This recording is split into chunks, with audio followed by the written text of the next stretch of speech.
James had always believed in trust. It was the foundation of his marriage with Emily, the one thing he never questioned. For 6 years, they had shared everything, their dreams, their fears, their lives.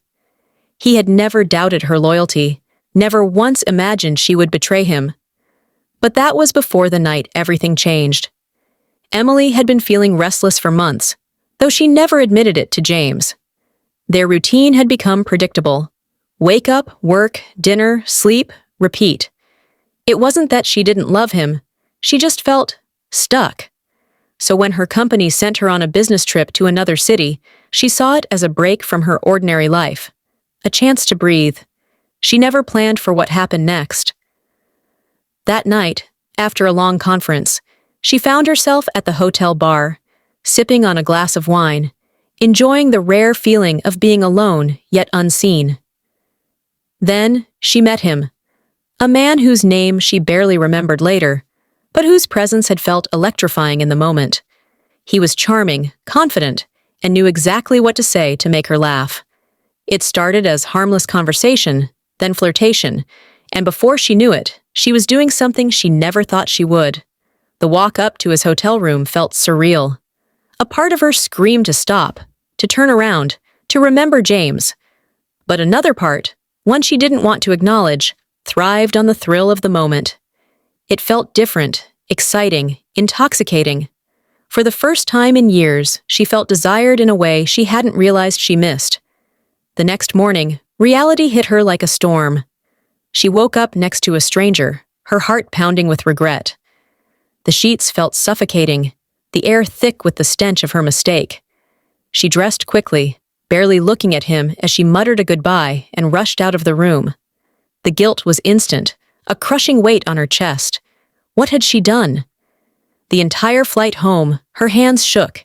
She kept replaying the night in her head, telling herself it was just a mistake, one she would never repeat. James didn't have to know. It would mean nothing if she buried it deep enough. She just had to act normal, keep moving forward, and forget it ever happened. But the moment she walked into their home, something felt off. James was sitting at the dining table, his expression unreadable. There was no hug, no warm welcome, just silence. "How was your trip?" he asked, his voice calm. Too calm. Emily forced a smile. "It was good, long and exhausting." James nodded, then slid his phone across the table. "Really? Then can you explain this?" Her stomach dropped. Hands trembling, she picked up the phone and pressed play. The video started at the hotel bar. Her, laughing with the stranger. Another clip.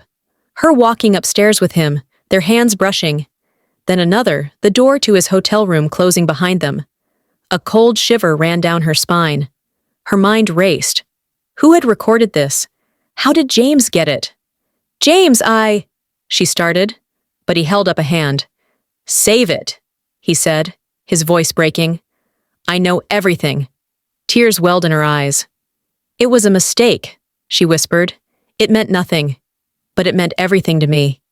His voice was barely above a whisper, but it cut through her like a knife. She reached for his hand, desperate, but he pulled away. His eyes, once filled with love, now held something else. Pain, betrayal, finality. "I thought we were in this together, Emily," he murmured. "I thought we were forever." A sob escaped her lips. "Please, James, He stood up, shaking his head. "I can't do this." She watched as he walked away, the sound of the front door closing behind him echoing through the house. And as she sat there, alone in the silence, she realized the truth. One reckless decision had cost her everything, and no amount of regret could change that.